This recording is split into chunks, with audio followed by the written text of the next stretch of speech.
Hello, Zoe. Thank you for Hey joining guys. us. Thank you for having me. Yeah, we're here to shoot the breeze. It's very informal. Amazing. So much so that we've got an editor in And our case it legs gets up. too out of hand. Yeah. Amazing. I've actually had knee surgery, so that's why my. I The leg up. I had This is not lumbar about you. punctures It's not about yesterday. you. It's about me. Well, if I can throw something in the basket, guys, English is actually not my first language. So if my brain pauses for like a slight second, Yeah. Jy kan just give me Afrikaans a praat, moment. that's okay. Oh, amazing. Love it. Love it. Are you Yeah. on board, Sheldon? Yeah, I know just enough to get by. Like, die hond bluff and moenie my slaan nie. You know, just Okay, just the basics. conversation. Moenie met my peel speel nie. Also a basic. Also very basic. Amazing, Yeah, so this guys. is super chilled. Rob and I are just trying to. The theme is kind of people that are doing cool stuff, meaningful Yeah. stuff, and that portal you'd have if you had that moment to chat to yourself. Right, Zoe, 5 years ago. What have you learned? What can you impart? And kind of, I think it's cool to get you on here. We've been wanting to get an athlete on for a while. And when you approached us, we were like, send to Rob and Caleb, and they were like, yeah, 100%. And just for like context and even credibility, I mean, you're a world champion IFBB pro athlete. I mean, Yeah. You know, I know it's rude to ask, but how old are you? I'm 26. So 26. Yeah. So some people aim and aspire for this for their entire lives, and you've hit that at 26, and it is one of Yeah. the things. Well, We'll I chat got about my pro card 3 years ago, actually. 23? I haven't, yeah, Jeez. yeah. So I Which got my division? pro card as a junior, just ladies bikini. Sure, Yeah. well done. Thank you. Yeah, no, it's been an amazing journey, and I'm so privileged to have experienced all that. So yeah, it's been really, really great.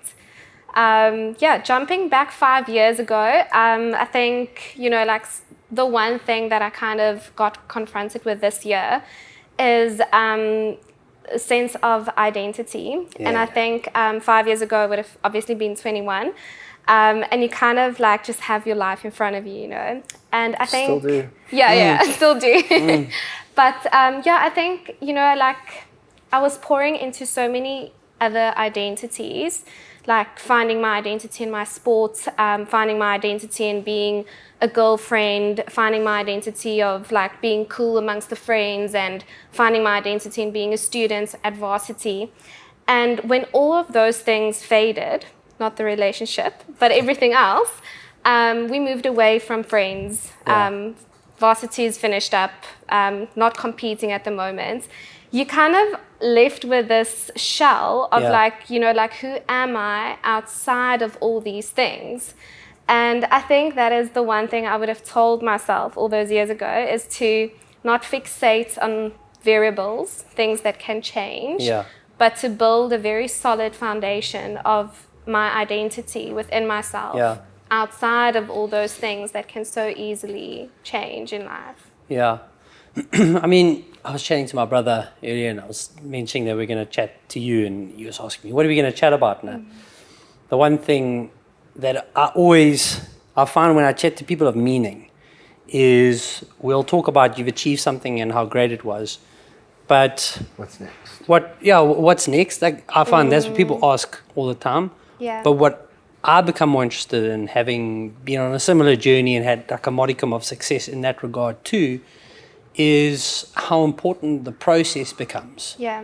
right? And, you know, there is, and maybe there's supposed to be, a lot of regret of not being present enough in that process, because Yeah. Diary of a CEO, he talks about it where, you know, his goal was to be a millionaire before the age of 21 or something. Sure. And he did it, millionaire in London, looked at the bank balance, walked out in the street, and there was no parade. Right? No one celebrated that. And then he was like, you know, the real joy he had was that pursuit, that purpose Yeah. of actually doing something. And we ask it often, is like, how much do I need to strip away of Yeah. Zoe before you're no longer yourself? Yeah. You know Theseus' ship, the philosophy of Theseus' ship, Yeah. right? You know that. Is that, so This Theseus... one I don't know. Oh, it's pretty cool. So it's Greek mythology. So the ship would sail the seas, And what happened ships is, and Theseus was captain, and eventually he died, and he gave the ship to his crew. And what They had happened nowhere to go. is, no, they continued to sail, but what they did is they replaced parts of the ship. So eventually, you've got to ask the philosophical question: is it still Theseus' ship? At what point, what do you need to replace, or what do you need to take away from it Yeah. for it to no longer be what it's supposed to be? Wow. His name's still carved in on it somewhere. It's Still freaking a ship. It's still a ship. I agree. the whole story of is your name on it? Yeah. And so there is Yeah. that weird thing, like you've won this title, you've achieved what some people arguably will pursue their entire lives. Yeah. Was that always the vision from when you were young, or if you go back too far, we can't go 10 years because you're too young. We can go 16. Some of us, we can go back 20 and we'll still be of an age that we should have known what was going on. That makes it considerably easier. Yeah. Yeah. But if we go go back 20 years, like what would I tell myself? You don't even remember Hopefully that far something back. good. Life happens for a reason, eh? Nothing. I think that everything that has ever happened, in my life, has either come with a hardship for me to learn something important and set me up for something bigger. Yeah. And also, I mean, like, I got to a point where I would look at tragedy going, okay, cool. This is obviously, I surrendered to it. Yeah. Where I obviously need a path change. And there's a different plan and purpose for me. So I'm going to not hold on to it. Yeah, I mean, yes, you get disappointed and you get your high hopes It's all up. part of and life, yeah. I'm going to do this.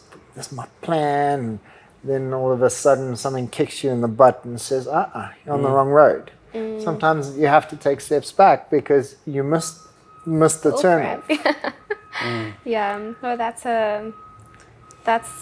the story we all face in life. Like, I think we try to have our paths planned out, precise, but just doesn't work that What do way. they say? Man plans, God laughs, eh? Yes, exactly. So at 21, let's traverse a little bit down the journey of becoming an IFBB pro. Yeah. You know, when did you get into competing? So, funny enough, I actually had a ex-bodybuilder teacher, and we always used to chat about bodybuilding when I was in school. And he used to tell me, like, you are going to be an IFBB pro one day. Wow. And I was like, whatever, like, have you seen those goals? Like, let's be realistic here. And he just planted that seed of curiosity in me, like, what if I can achieve that? Like, what if that can be me? And so I did lots of sports in school, so I was obviously very active in everything. And when school ended, again, like the identity thing, like, you no longer play sports, you no longer do these things. So, like, what occupies that space now? So got into the fitness side of things, started training, had my first coach, and just started rolling with everything. And I attended my first posing seminar, and the one judge approached me, and he asked me how long have I been competing. And I'm like, no, I'm an absolute pro. This is my first posing seminar. Yeah. And he's like, wow, okay, well, we look forward for seeing you at provincials. And won my first provincial show, won overalls, and kind of just continued competing from there. I competed for 4 years before I turned pro, so it was still like a journey of growth and a few setbacks here and there. I met up in a really bad burning accident within that period. Was busy in the kitchen and had a burning accident with cooking oil. So I was basically set out of training for an entire year. Wow. Just because of the recovery process and everything. So it was... Anyone tell you Anavar was good for this? No one did. Well, it's good for that. Okay. Yeah, so that's actually a little bit of intel. Yeah. You know, a lot of steroids, which Anavar is actually has its grounding in medicine. right? So Anavar, makes which sense. was for burn victims and AIDS patients. What? Yeah, it's to stop muscle atrophy and help with repair. So, And then obviously the peptide world Amazing. came out, so now you've got BPC and TB500 and yeah. all the other Crazy, like how everything gets so demonized because of of abuse. Yeah. it's crazy. Yeah, it is. You know, I mean, take a guess. I think you know the answer. But what's the most steroid abused sport in the world?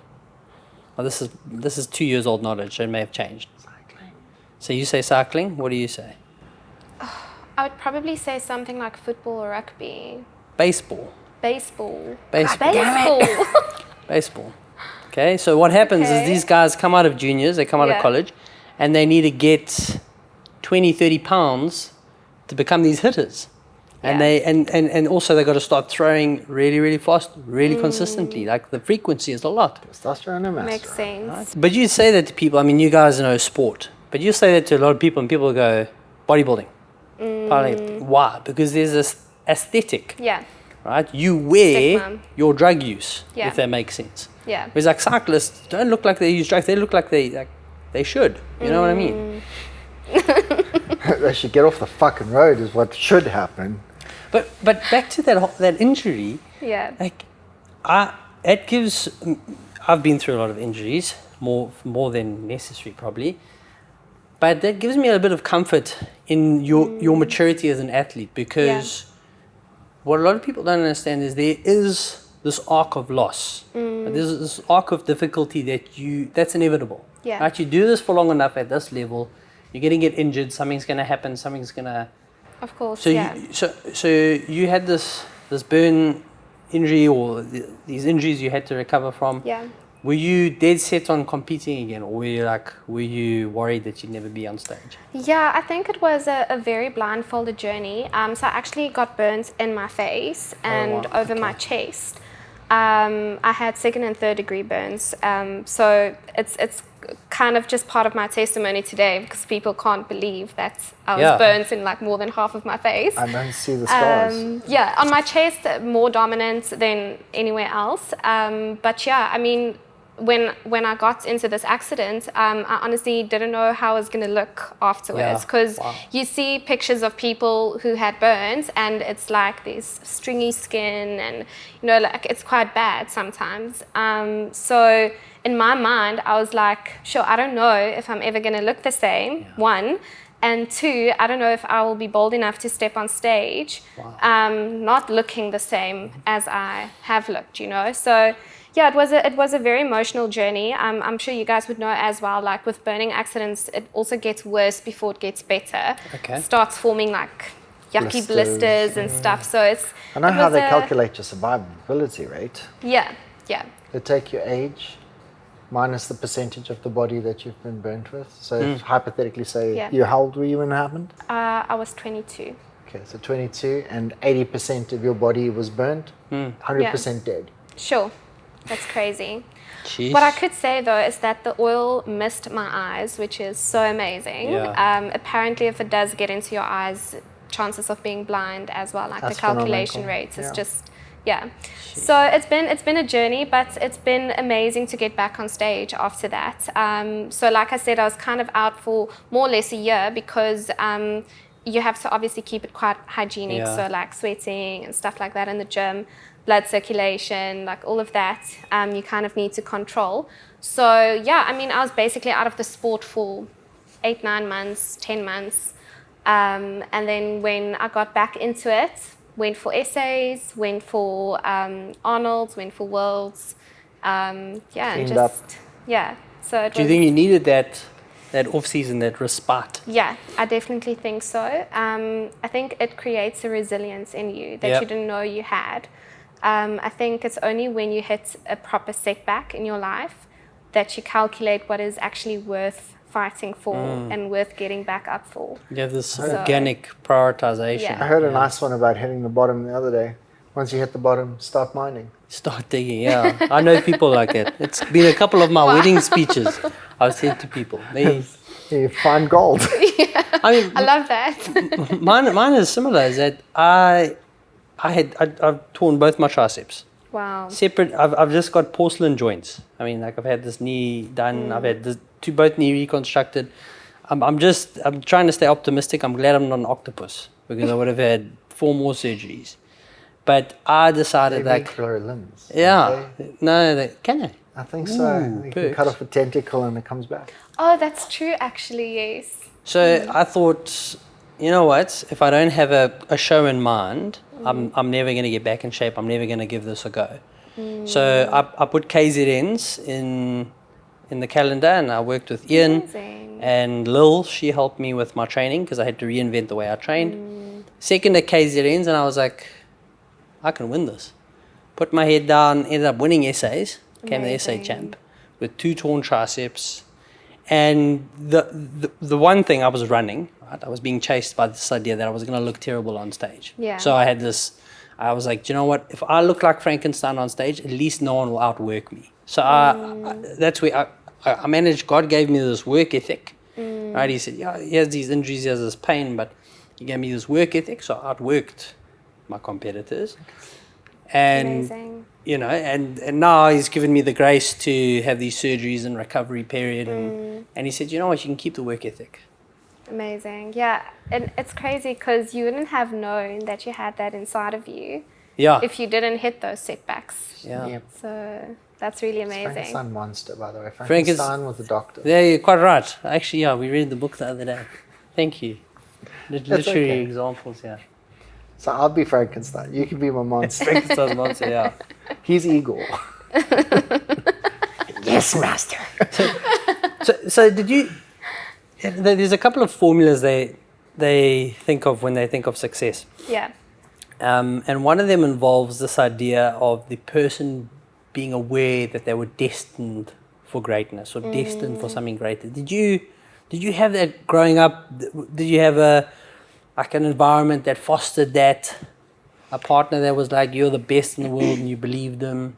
Yeah, I think I can hands down say that my mom has been such a cornerstone in my life. I think like most moms actually, but yeah, I think she has really pushed me for greatness. She has always told me like, you are going to be great one day, you're going to achieve so much success, and she always spoke this into my life.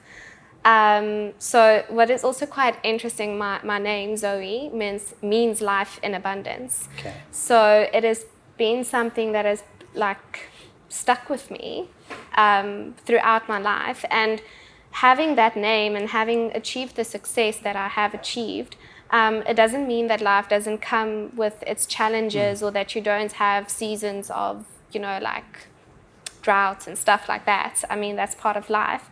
But yes, I do think that my mom especially has installed that mindset into me. And I truly believe that anyone can achieve greatness within their own capacity, whatever that looks like.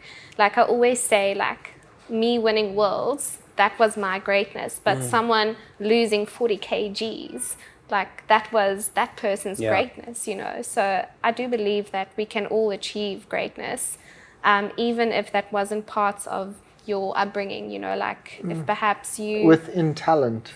Yeah. Also, and dedication, of course. No, well, I mean, the whole parable of the talents, I don't know if you... Are you Christian? Yes. Are you familiar with the parable of the talents? Yes. One of my most favorite stories, or parables in the Bible, where the father gives for those who don't know, the father gives the 3 children, he has 1 talent, he has 5 talents, he has 10 talents, go out into the world and make more talents. Yeah. They go out into the world, and the one son comes back and brings back 20, the other one 10, and the other one brings back 1. And you say, well, what did you do with it? No, I buried it. And father took it away. So within your talents, yes, we've all been gifted. Yeah. And there's, I mean, I look at, even just looking at genetics in race, for instance. Yeah. You look at your top runners, there's your stereotype. It's like, they're great at running, singers, etc., etc. But everyone within, I think a lot of people miss that mark. Yeah. They don't find their talent, and they're going against the grain. And if they're continuously going against their grain, they won't reach the full potential of where they would be as if they had actually followed their God-given talents. One of the biggest revelations this year for me is I had a couple of lessons in life, and I try and take like a core lesson, and it feels like in my 30s, and Rob actually either warned me or got me excited to the idea that, you know, when you get 35 is when life is really hard but also really rewarding. And one of the things I've learned this year is this idea of grit. Is a lot of people, and I love this example, like I often talk of Rob. Rob does business and growth and it looks effortless. Like if you spend time with him, he's very seldom stressed. I've never seen him lose his cool. And he does this progression effortlessly. It looks like that. But I've also, I'm blessed to be close enough to Rob that I've seen him stressing. I've seen him, you know, moving money here, trying to pay off this credit card with that one. At times where, you know, we would sit there and he'd just go, I don't know how to do this. And it was just this grit. Yeah. And I think a lot of people, especially with fitness, is they forget how difficult that process is how much of the same, like you don't have to be phenomenal of this in your first year. In fact, you might even not be good in your first 3 years, right? If you have to go to these youngsters today and say, you're going to be a pro, and they go, oh, great. And you say, in 10 years, they're going to go, no, thank you. Yeah, no one wants to put in the work long term. It's the culture we are in. I think it's inherent to human nature. Yeah. And that's the theme I take from this year is, you know, obviously I've had my son, he's 3 months old now, so that changes my perspective on life. And one of the things I was kind of berating myself was, you know, I should have probably set up financially, been stronger for this kid. There's stuff I should have done, this and that, maybe not competed enough. And I was like, yeah, sometimes I'm trying to get the store going, and sometimes I'm saying, hey, Rob, listen, I'll pay you next week, you know, and, you know, it doesn't look sexy from behind the scenes. Yeah. But the more people I talk to, the more people I'm going, man, if you could see my journey, if you could see how ugly it was from behind the scenes for me to make it look like this. And people only see that idea that, hey, Zoe stood on there, she's got her trophy, man, she makes it look effortless. Yeah. And there isn't. There's this anxiety. I mean, the other thing I wanted to chat about is like, we see it in competing a lot is people love this thing, it's you versus you, which it is. Yeah. But a very good friend of mine in Joburg, he hates it. He's a coach and a great standing athlete. up with It's also a not lineup you. of 6. Please, Ken, the top 6. It's you against them. Only the only one on stage. The sanity is, as an athlete, like I know that when I compete, I have to beat last year's. Yeah. You got to be better than what you were. I have to be better than what I was. There's just going to be some mutant genetic guy that's going to stand up there. I can't control that. Right? Yeah, you can't. Comes out the woodwork. How do you balance the idea of humility? Right? Because you're quite humble, you come from faith, and also that you are better than everyone and you have to be on the day. Yeah. How do you walk that line? So I think my background plays such a massive role in this. Speaking of making everything look glamorous on the outside, that is just the case in most people's stories. You know, like I come from a background where I was not supported financially in most of my things. I was on a government subsidy for my studies. The varsity helped me with my competing. I made my first show bikini. I literally got secondhand shoes for my first show. Like that humbles any person, especially when you stand on stage with people who have the best bikinis and the best coaches, and they have the best high heels, and they've got makeup done. I did all my makeup and hair by myself. The first time I had it done is when I went to Worlds. So I had a very down-to-earth background stepping into this stage, but no one knew that. Like at the end of the day, like as much as these things contribute to your overall package, people are bothered about how you look on stage and how you pose and how you perform, your vibe, you know. So, you know, like nobody even looks at the bikini that looks a bit, you know, put together or anything like that, you know. Like it's part of the package, yes, but it's not the main focus at the end of the day. But hardship does. It causes it creates humility. It and does. humility kills the ego. Yeah. But it also, the other risk of that is imposter syndrome. Yeah. Right. Yeah, that is. I've been blessed and cursed enough to often sit in rooms that I felt like I got there by luck. Yeah. Right. And then I've had to play many mind games with myself to say I belong in this room, and I belong to talking to this person and closing these deals. Yeah. Did you suffer from imposter syndrome at all? Definitely, especially arriving at Worlds. I think, you know, the athletes there are on such a next level. Yeah. And they all look like this is probably the third, fourth time that they're doing this.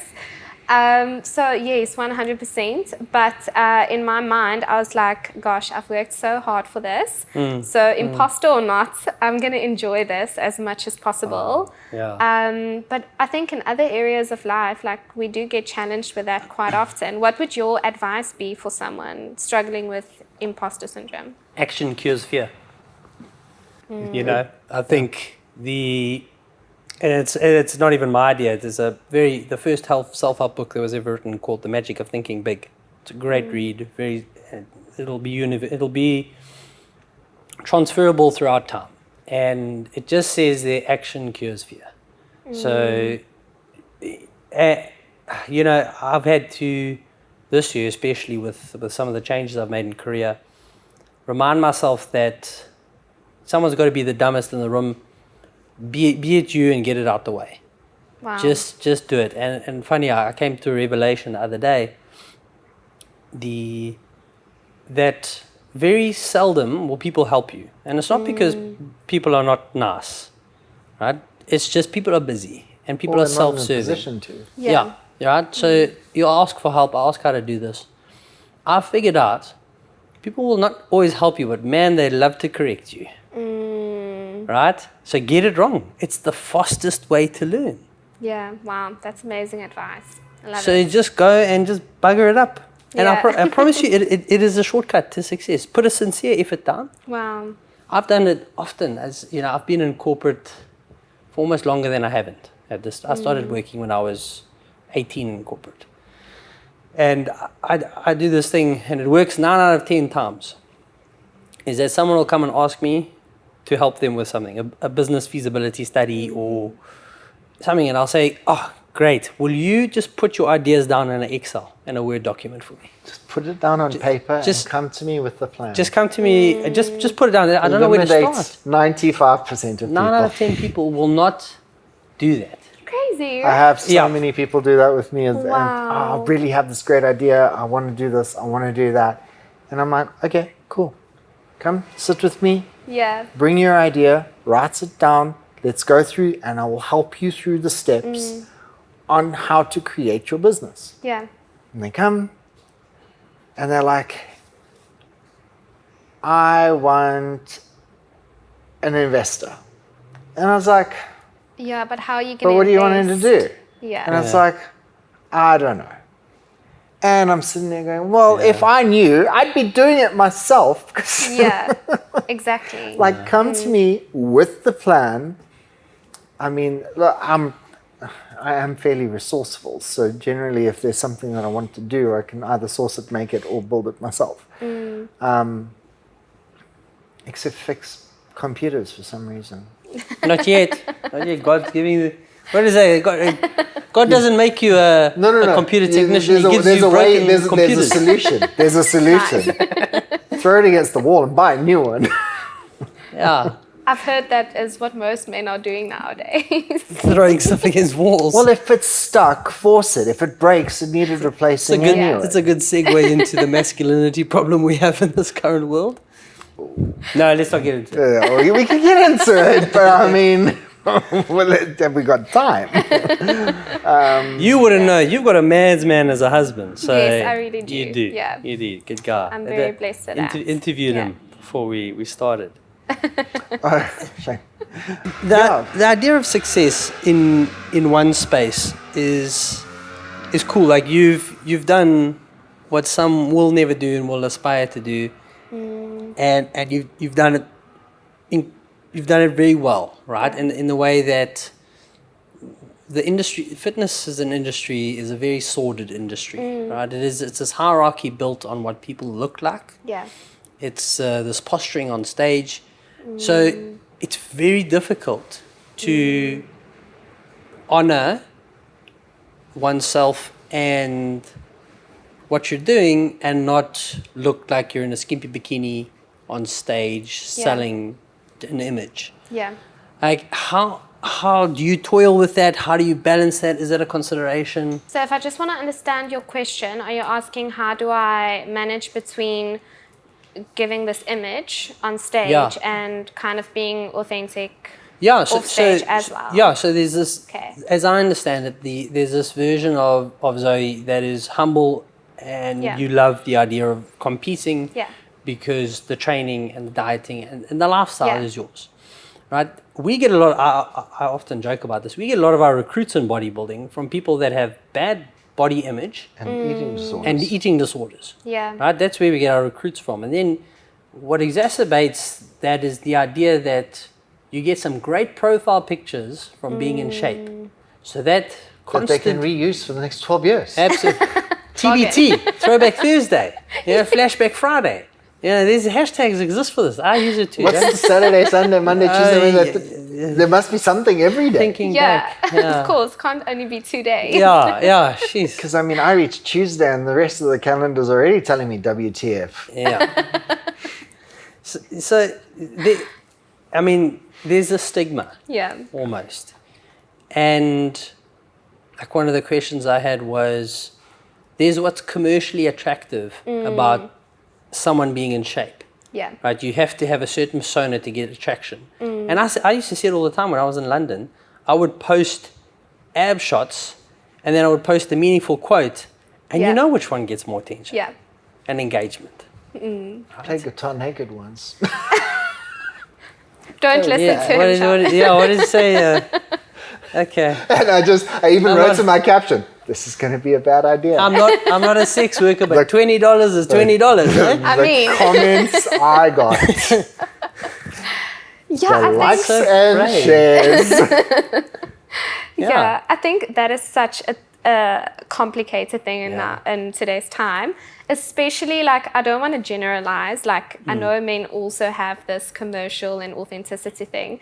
But I think, like, speaking from a woman's perspective, there's always that thing of, like, you see people posting, like, makeup perfect photos all the time and wearing matching gym outfits and having the perfect lighting and angle for gym videos. So I think if you wanted to share something about your journey, automatically you are kind of comparing it to all these other things you see online. And without even knowing it, you've set that standard for yourself. And I think that authenticity gets lost quite easily. So yeah, I think what I've started to do is I'm kind of seeing my socials as, I don't know, Real. my little journal, to be honest with you. Like, besides it wanting to reach people, I enjoy looking back on my socials after the year and be like, oh yeah, we went to that place, or we had this family reunion. And because I know some people don't even post of like relationships or family or anything like that online. And I've kind of tried to push myself to get out of that bubble and to make it more like personalized for me, things that matter to me, instead of pleasing the population with a specific, standard of It content. is tough. I mean, I used to have a massive following and I just deactivated it for almost 9 months. Sure. Because I used to measure my value in likes and comments. It happens. And I'd be like, why did I get 900 likes on this photo and 1,000 on 900, this? that's more than I've ever got in my life. I was More about followers to say, than you. like, that's not More bad. followers than you have. Indeed, It is. And it was, I had like I started in London and I had 35,000 followers. Sure. And, you just post stuff and you get likes, and then we were chatting about it That's earlier. your goal? Sorry for interrupting you. Like, was that your goal at some stage to like see how far can you push your following? Yeah. Did you Okay. find yourself looking at your likes comment section Absolutely. every 15 to 20 minutes? Absolutely. I remember my Like, what a waste of time. I used to get anxious because I didn't know, because again, I didn't have a clear idea of what my identity was. So I was letting other people give me this validation, this affirmation of worth. No. And then there was this massive piece. It was before I knew you.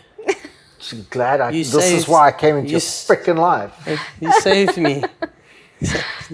I'm so glad. The suffering I needed. To get you off of the socials. Yeah. But yeah, I just Yeah. found that this narcissistic thing, and even when I post now, the thing I keep reminding myself, and like one of the reasons we do this podcast and this chat is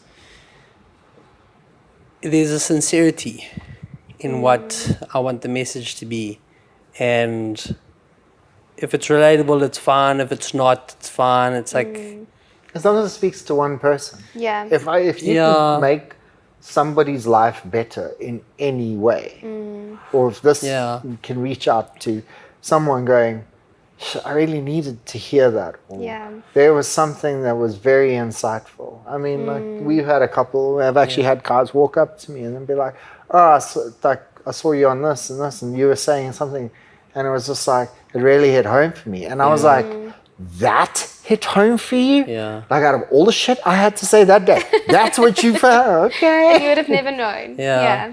But in very that, true. like in this detachment from socials and this, dare I say this liberation from what is that, just that cycle, is I've had to appreciate that it's not going to be the platform to launch anything commercially. Like I had a really massive response when I first launched my book. Yeah. And it was very cool. And then as soon as I was a little bit overwhelmed by my social presence at the moment, so I pulled back. And after you pull back, like there's one thing writing a book, right? It's a whole different thing selling books. Like it doesn't matter how good you are writing, if your marketing's not up to scratch, if you're not investing in it, you're not putting the time. So I've had to make peace with the idea that there is this commercially viable platform that is social media. And if I want to maximize what I'm getting off that, it requires a certain kind of behavior. Yeah. It becomes a job. It literally does. Yeah, it does. Right? And you're much younger than us, and finding yourself, the social media is this platform for you. Right? Now, how much do you keep who is Zoe versus also just this idea of conforming so that you can attract a client base, that you can build this brand? Yeah, like I said, it's really tough. I think, so just a little bit of context, I actually resigned my job June this year. I've been working as a teacher. Okay. So yeah, it's been a very big change for me. I'm currently actually trying to get more into the fitness industry. Started working with Sarah Nussel. Yep. Sorry? You started working with Sarah Nussel.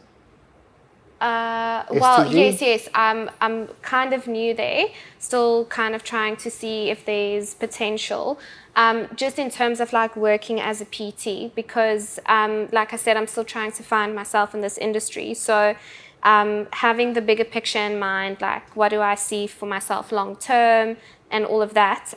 So I'm starting out with the PT side of things, trying to see if that's something that I'd like. And Soren has been really good for me, taking me on his team and everything. So I haven't started working there yet, but yes, I'll start there in the near future. And yeah, see how that goes. But yeah, so I mean, with social media, it's now that thing of like, this becomes my platform where I can now, like gain a bigger clientele for myself. But then at the same time, you also have to respect the boundaries of like not pushing it too far and not becoming and not becoming obsessed with it and trying to make it's something a lot bigger than it has to be. So yeah, I mean, I think that's the temptation a lot of people face, but at the moment I'm quite content with with my socials and everything. What would your advice be for someone coming from such a great following to being more content with what you post nowadays? Like, what would your advice be for someone to like gain back their authenticity when it comes to socials? Yeah, I think the reason my socials grew is it was a good time. I was in London. I mean, it was easy to get followers. Posting the bodybuilding community where there was big. But what I would, and the older I get and the more experience I get, is people learn through two ways. Yeah. Right? They learn from wisdom or experience. Now, wisdom comes from the good book, right? If you're willing to listen, and experience is you're going to knock your head and you have to do it. Yeah. So, if you're going to do socials, you just need to be consistent. And that is the hardest thing. And I tell Ian this all the time. I say, he's got a decent social media presence. He needs to get it stronger. And I just say, it's just consistent. I say, if you think making perfect content is hard, try making perfect content consistently. Yeah. That's why you've just got to start. For me, my revenue streams don't depend on my social media. Yeah. So I'm not incentivized to keep it ticking. I could definitely maximize some revenue streams, but the cost benefit for me at the moment, it's not worth it. like I pay someone to do my stores because I can't, it stresses me out to think of posts. You couldn't be asked. Yeah, and I know consistency is the key. I literally have somebody as well. Just to manage content. Yeah. For the other companies. It's very stressful, yeah. Yeah. You know, and just this week I was actually telling my brother, like after my knee op and just like the pain meds always affect my mood. So I'm always like a little bit more sensitive. Because it was me you told.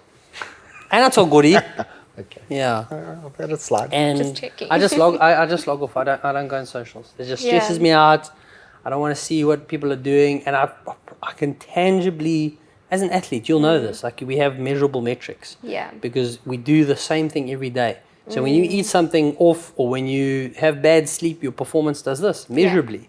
Yeah. And that's what a lot of people that don't have that consistency know.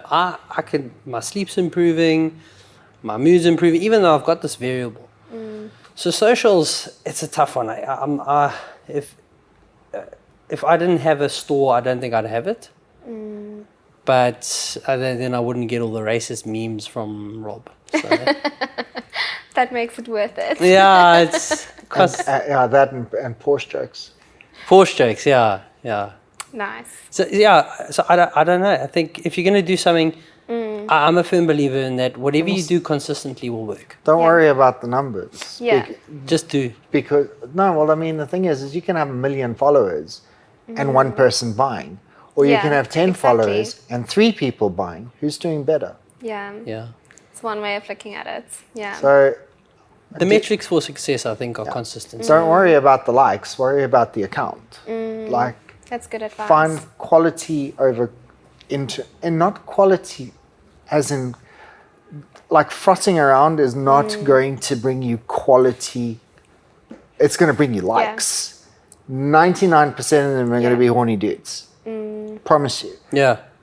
There is my page too. Absolutely, literally. When I did that whole playing guitar naked thing, most of it was from dudes. I kid you not. I used to get wild requests. In the UK, I once had this, did I tell you about this? This fan page that was following me, that was obsessed with my armpits.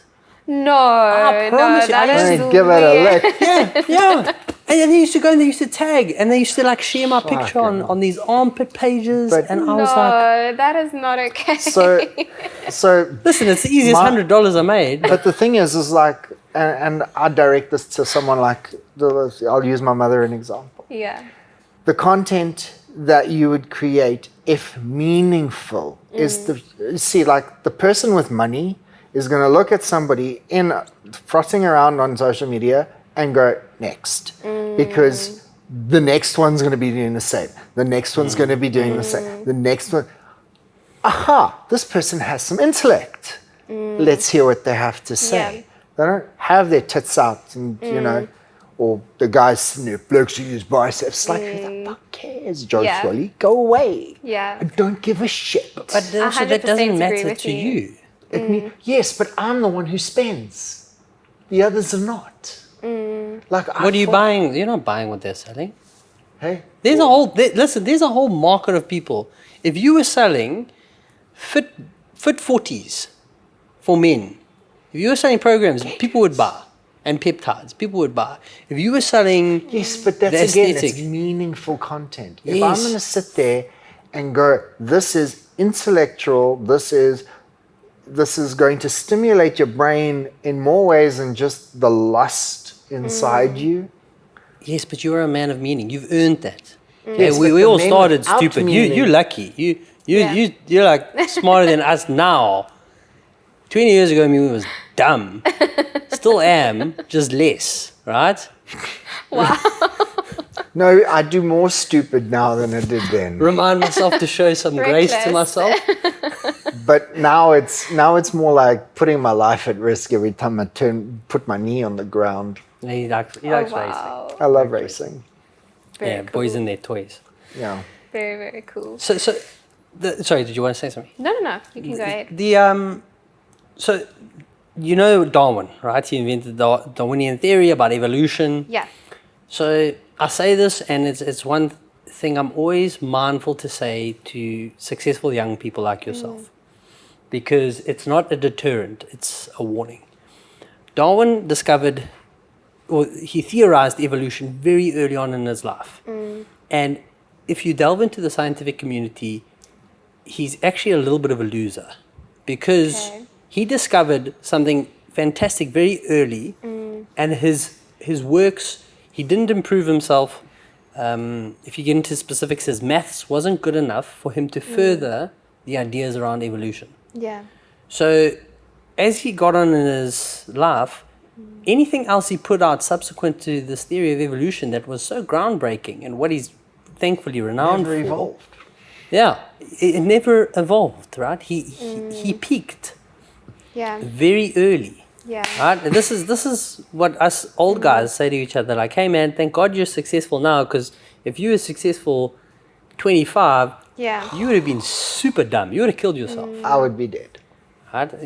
You seem a lot more sensible. But do you ever have that fear that, okay, I've peaked? Yes, of course. No, 100%.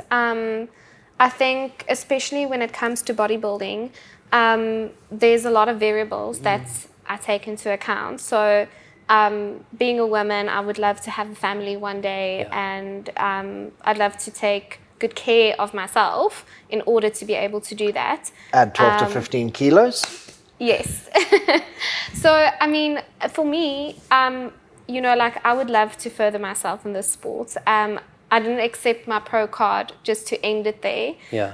So I have been facing the fear of, like, gosh, is this where it ends? Has this been what it is, But I think for me, it's all about God's timing. I think just don't feel a peace in me to do that right now. I've picked up a lot of hormonal complications over the years and everything. So I think for me, it's also just priorities. I don't know if you guys saw the athlete Tammy. She competed this year. She won KZNs and then she went to Worlds. Yes. Blonde girly. From Hilton. Yes. Yes, that's right, yes. So, I mean, she's in her 30s. She's had her babies. She's done all her things. And she's actually been so inspirational to me. Awesome. Because I had the privilege of being her posing coach. Okay. So we had a very nice journey that we walked together. And in some ways, she also just, like, inspired me. Like, Yeah. I think that we can also sometimes put our own limits on ourselves, 100%. When there doesn't necessarily have to be limits. I mean, like with Tammy, she did absolutely phenomenal this year. I mean, she went to Worlds as a novice athlete. Like, that's insane. So I think that also just inspired me, like, if this is not the season, it doesn't mean that there is not going to be another season. Yeah. My ex-wife, she had a baby and she competed at KZN 7 months later and won it. Wow. 7 months after she 7 gave months birth. after and she won it. That is So incredible. I know it's doable. And I Yeah. mean, she had still has had phenomenal figure, but just throughout the pregnancy she kept on training. Yeah, consistency is so important. Had the baby literally within 2-3 months she was down to her previous weight. Wow, that's very impressive. And then 4 months later stood on KZN stage, won the show, obviously, and she didn't make her own bikini. I paid for it. Amazing. Yeah, an enabler. Catherine of Magic Bikinis over there. Oh, yeah. I was like, Yeah, it's so expensive, I hey? think you've added an extra zero here. Yeah, it's super this expensive. ain't Billabong prices. No. Yeah. I had the it's same not.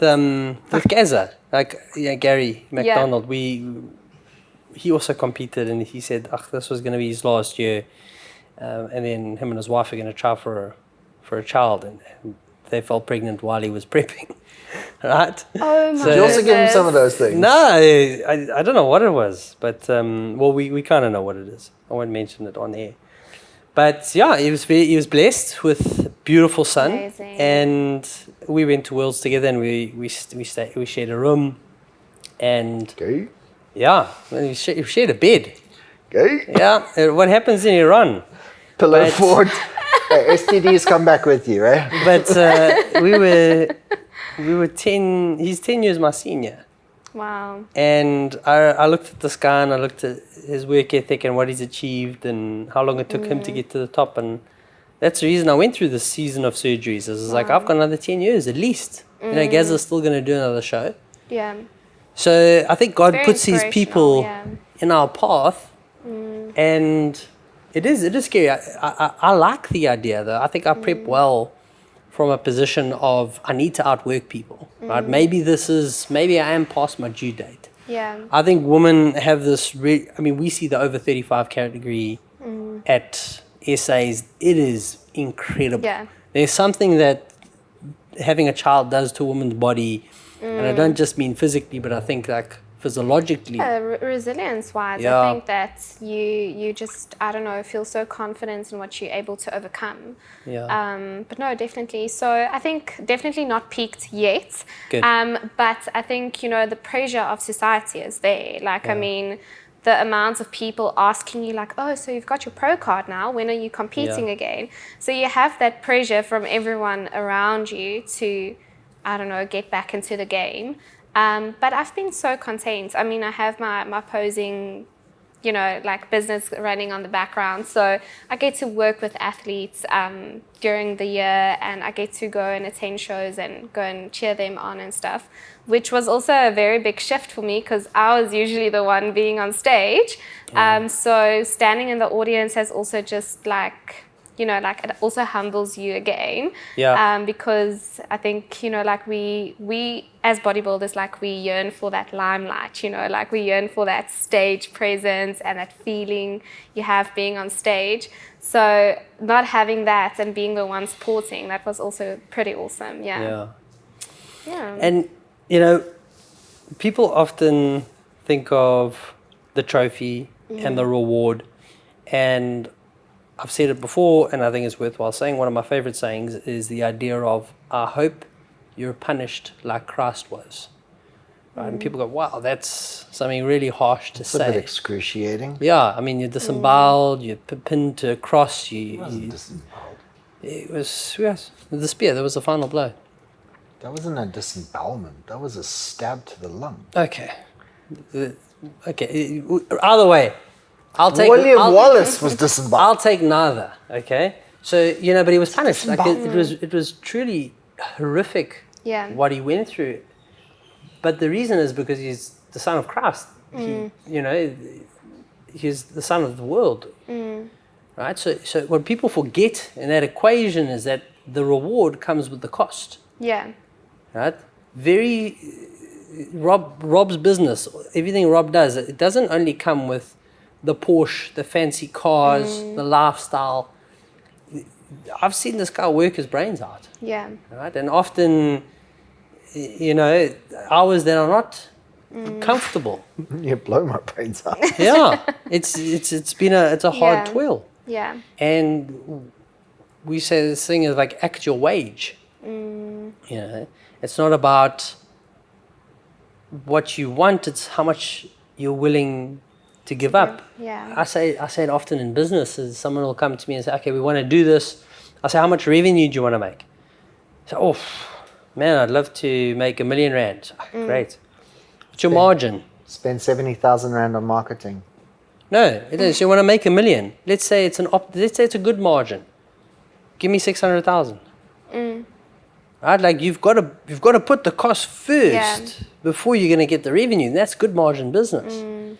And the build up, what I'm trying to lead to is that IFBB Pro and what you accomplished doesn't come without a cost. No, of course not. Like your body went through changes, hormones went through changes, you suffered, like there's questions on the future of what you can do. Like a lot of people don't know that, and I don't know how much you want to get into that today about what you went through just to get that trophy, just to get that title. Yeah. What was the shift in the hormones, though? I mean, with that, was it body fat dropping, or was it external substances, bad coaching? No, so I have actually been 100% natural athlete. Never used any external substances. I've used tons. Yeah. It's okay, I won't tell. Oh no, not a secret. I'll tell the whole world. Yeah, I'm just joking, I'm just Part of his joking. identity. No, so actually I think I did start off with maybe not the right approach to coaching. I think because I'm quite short, I've been put on like 900 calories and stuff like that, which can be quite damaging to your hormones especially. Yes. So I think, I also had to bump my head a few times in this industry and learn what is the correct approach and what works and what doesn't work. But yeah, I think especially with my hormones, so I've been diagnosed with PCOS, but it's something I've been battling with over the last couple of years. Would that be, and maybe just for the ignorant, Yeah. which is Rob, I know exactly what it is. Yeah. What But is PCOS? yeah. Oh, sorry. No, thank God, because I don't know either. I was just going to say. Sorry. It's polycystic ovary syndrome. Yes. Well, just say it. Sorry. It's fine. No, It's just so much shorter. no. Listen, it's accepted, but what does it mean? Like, why is that So critical? it's you get 4 different forms of the chronic disease, but Basically, you have cysts on your ovary. yes, basically that is what it causes, but it can be induced by different kinds of things. So Okay. cortisol is a very, very big thing. Stress less. Yes, and the other thing is just that it can be thyroid related. And why is it not cool to have? The symptoms. So it causes a lot of weight gain for some women, especially if it's thyroid. Cortisol, it just switches your whole engine off. So hormone production just literally shuts off completely. Okay. And within that stage, the cysts form like at an accelerating rate. Wow. So like More dopamine, more oxytocin. yeah. So like the problem with me, especially in Worlds, I went from 1 year's prep to the next year's prep. So out of 12 months, I was on prep for like 9 to 10 months. So I've lost my period for like 3 years. Wow. So That's not going to help. no. So it's put me back in the industry quite a lot because now the problem is that you are aware of it during your prep, but now your body needs that recovery stage after prep. But you know that your body's probably going to react the same when you go back into prep. Yeah. So yeah, it's been something to figure out, and that's also why I've been recommended by healthcare professionals to not, especially mess around with this if we do want a family in the future. Like and that is on the cards, eh? yeah, Okay. because it also influences your fertility quite a lot. Yes. Yeah. So To a point where you might have to lose your uterus. yeah. So it's Here quite goes a dangerous. hysterectomy, and that's you for the rest of your life. Yeah. So I mean, like this is also some of the things people don't talk about in prep. Early set menopause. Exactly. Then your estrogenic levels are out of whack. Then you're taking estradiol patches, It just spirals. levels. Yeah. Now that you say the words, I can tell you how to treat it. Yeah. Thanks, amazing. Well, I don't know. I'll So chat with thank you for taking it to a granular level like that. Yeah. I mean, we have. It seems that men have a little bit more latitude. Yeah. I remember. I actually phoned your coach before I went to Worlds, Rian, and I said, "Hey, give me some advice." And I remember the one thing he said was, "Listen, calm yourself." He said, "Guys, women's Worlds is a little bit easier because there's limited to if any drug use, right? Women can progress a lot in the sport without drug use, whereas men, it's almost guaranteed. Obviously, I am a natural athlete, wink, wink, because I've never failed a drug test. But I compete in a natural federation, and I was natural for SAs.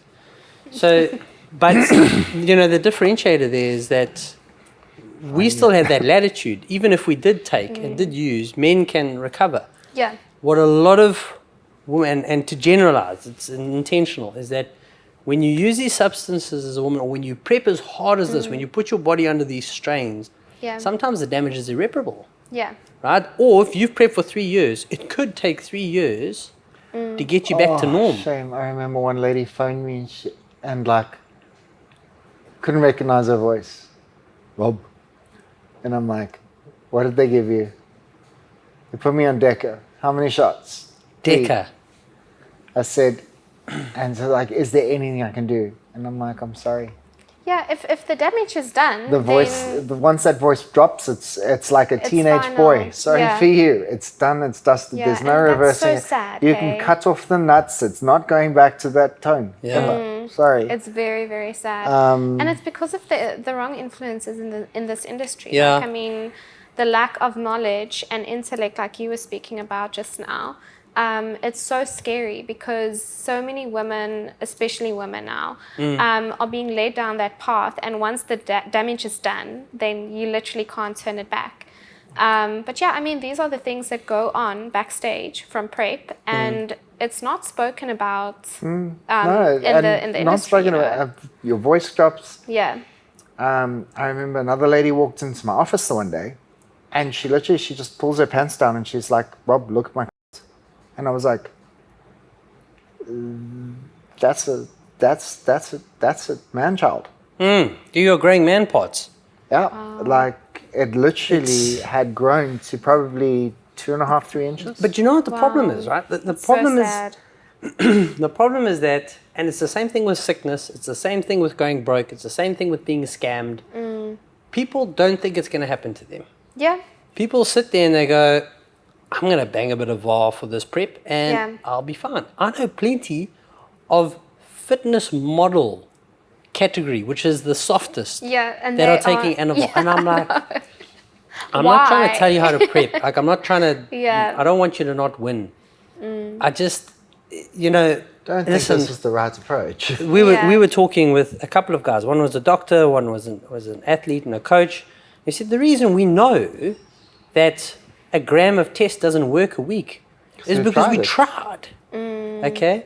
Now, these twits need to find out the hard way. I tried. Yes, he tried. I've read up a lot about it. But people, that is inherent to human behavior, is that you just think it's not going to happen to you. Yeah, no, I mean, that's everyone's mindset at the end of the day. You go into this so, I don't know, it's all glamorous, I'm going to do so great in the sport, but then you don't think that, you can also be one of those cases. People don't understand the rebound. Yeah, no, it's terrible, honestly. Especially coming from 900 I mean, whichever coach told you to do that. Yeah. Really? Yeah, no, I mean, I was naive enough to follow in that, Yes, but again, I've done 700 before. I live on 700. Yeah. But I get it. But it's not when you're doing that. And also the rebound, and I mean, I've seen it time and time again, especially with the ladies. They come back and they'll be like, Rob, I'm 15 kilos heavier. Yeah. What do I do? And then I'm like, well, firstly, let's start with, what medication did they? Were you on any tetroxin, L-troxin? Yeah. Yes. Why would you There's fuck this- with the natural? There's a fine line between doing what it takes to win Yeah. and planning for worst case. You're not going to progress. But in nobody other. warns them. This is the part that bugs me: is no one actually gives you the, oh, by the way, when you're done, here's a list of what's going to happen to you. Can I give some Afrikaans advice there? Gooi dit. Jy is mooi groot, doen wat jy wil. That's it. I love that. People are also adults, bro. At what stage? I mean, I agree. Like you have to also do your own Yeah, research. but again, it comes to social responsibility, where if you have the knowledge to impart, to say to Yeah. someone, this is what you're getting is, when a woman phones me and says, Rob, I'm really thinking about, considering speaking to a doctor about taking testosterone, just put it in there, Yeah. I'm going to be like, are you fucked in the head? Yes. Like, what You are a rarity, though, Rob. I think you. Yeah. I think, people would rather push product for Yes. profit. yeah. I was Yes. about to say like that's the norm. Like, And results. Remember, how is success measured in the industry? Back to that point of when we were talking about pharmacology and where it's incentivized. Where is the commodity? Right, the commodity of this It's an illness. pervasively of our industry is fame Yeah. and validation. Where is that pushed? From a coach's perspective, it's how many successful athletes you have. Exactly. What drives that behavior? Yeah, but again, Bang them now, with where's the substance. longevity in that? Because you're going to get 5 to 10 years, and then everyone's going to come back and say, "Don't go to that one. He fucked me up." Yeah, then they say, no, they didn't follow the plan. I mean, we see it. No, but the thing is you don't need to follow. Okay, yeah, I'm gonna get emotional. I agree. Yeah. I agree, though. I mean, it does Woosah happen. myself. You agree with me, though, and not him. No. Yes. I think, yeah. It's fine. But I mean, I have to also say, like, I think what also bothers me in this industry, like we've now spoken about, like how many coaches, like I don't know, are in favor of putting their athletes on roids and stuff. But then also, like speaking from my perspective, having been a natural athlete, that gets doubted automatically. Oh, yeah. Like no one believes you. Yeah. And so it's actually just such a cliche thing in the sport, to be honest, because you can say that you are natural, but then no one believes you. And then you say you're not, and then everyone shuns you like, oh, but then you haven't actually worked for this, Yeah. So I can I'm see just you like, are. you know Your what? voice is fine. Your voice sounds all right, and you don't have terrible skin. Amazing. I'm glad. Yeah. Like But you're right. Dead giveaways. Damned if Yeah. you do, damned if you don't. Yeah. No, Right? of course, I mean, yeah. like, and you know people in the industry, and my coach, who's, I would say, one of the best in SA because of his sustainability, is if you saw the doses he puts on his clients, like you'd think he's lying. You'd honestly think, and it's so little.